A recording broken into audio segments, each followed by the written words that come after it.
নমস্কার বন্ধুরা, আজকে আমি তৈরি করব চুড়িদার কামিজ। তো প্রথমে কি করেছি, প্রথমে কাপড়টাকে ভাঁজ করে নিয়েছি। এই আড়ে দিক থেকে দু ভাঁজে ভাঁজ করে নিয়েছি, দেখতেই পাচ্ছেন। তো আমি একটা একটা পার্ট করে ড্রয়িং এবং কাটিং করব। অবশ্যই আপনারা দেখতে থাকুন যে কীভাবে আমি ড্রয়িং বা কাটিং করছি। প্রথমে পুটটা করে নেব। তো প্রথমে পুটের মাপ কত ছিল, পুটের মাপ ছিল 6।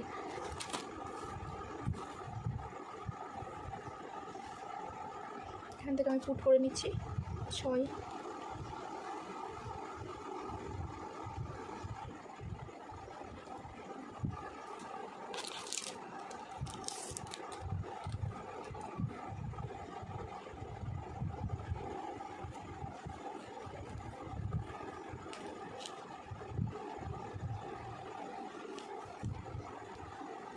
এরপরে কী নেবো, এরপরে নেবো ছাতি। ছাতি কত ছিল, ছাতি 11।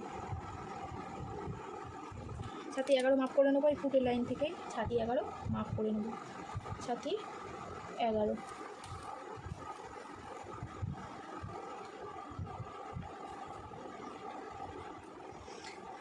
এবার ছাতি 11 মাপ করে নিয়েছি। তারপরে নেব কোমর। তো আগে ঝুলটা দেখে নিই কত ঝুল ছিল আমার। টোটাল ঝুল 38। তো টোটাল ঝুল 38, এখান থেকে মাপ করে নেব।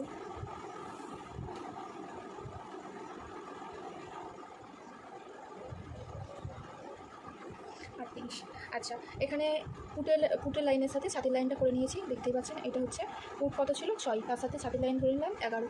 এবার কি হবে, এবার আমরা নিয়ে নেব কোমরের লাইন। কোমরের লাইন কীভাবে নেব, যে পুট এখানে, তো এখান থেকে আমরা 13.5 মাপ করে নেব। কত, 13.5। শেষ তো যত থাকবে, তাহলে শেষ তো আমার তো 15 আছে, তাহলে আমি 15 নিয়ে নিই। শেষ তো 15, আমি হাফ কমিয়ে নিলাম, 14.5 নিলাম এখানে। এবার কি করব, এবার কোমরের যে মাপটা ছিল, কোমরের মাপ কত ছিল 10, কোমরের মাপটা এখান থেকে নিয়ে নেবো। এটা কিন্তু কোমরের লাইন, কোমরের মাপ 10 দাগ টেনে নেবো।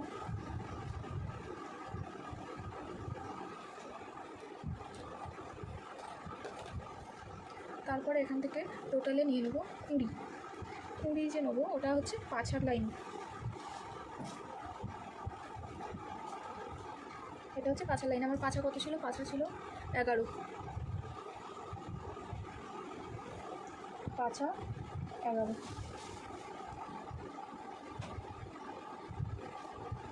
পাছা 11 দাগ নিয়ে নেবো।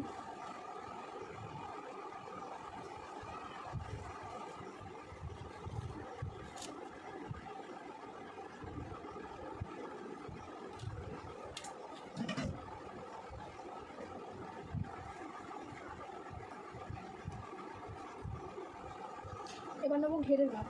আমার যেহেতু এটা কোমরের মাপ ছিল 10, এখানে পাছার মাপ হচ্ছে 11, ঘেরের মাপ তার থেকে 1 ইঞ্চি বেশি হবে। ঘেরের মাপ নেবো 12।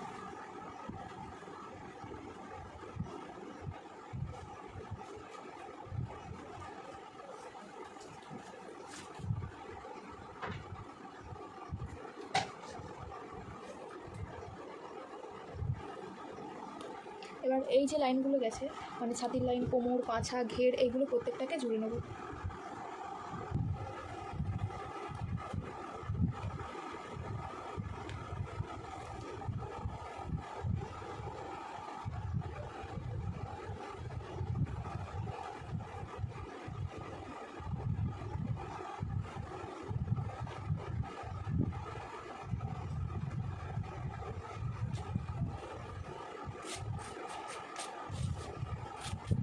প্রত্যেকগুলোকে জুড়ে নিয়েছি। এবার কি করব, এখান থেকে শেপ দিয়ে নেব।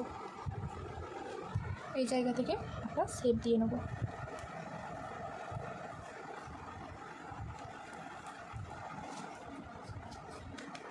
এখানে গলার ড্রয়িংটা হবে, যখন গলার ড্রয়িংটা করবো অবশ্যই আপনাদের দেখাবো।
এবার কী করবেন, সবথেকে সহজ পদ্ধতিতে আবার কাপড়টাকে যেমন ভাঁজ করে নিয়েছিলাম সেরকমভাবে ভাঁজ করে নেবেন। তো তারপরে এই যে উপরের পাটটা কাটিং করে রেখেছেন এই পাটটা এর উপরে বসিয়ে দেবেন, দিয়ে তারপরে ড্রয়িং করে নেবেন। আর বেশি কষ্ট করে অত ফর্মুলা অনুযায়ী আর আপনাদের ড্রয়িং করার দরকার নেই। এই যে প্রথমে পাটটা কেটেছিলাম সেই পাট অনুযায়ী ড্রয়িং করে নেবেন। দেখতেই পাচ্ছেন আমি এখানে পাট অনুযায়ী ড্রয়িং করে নিচ্ছি, ওপরের পাটটা বসিয়ে তো এইভাবেই ড্রয়িং করে নেবেন পুরোটা। এবার আপনারা কাটিং করে নেবেন, যেমন কাটিং করে নেওয়া যাক।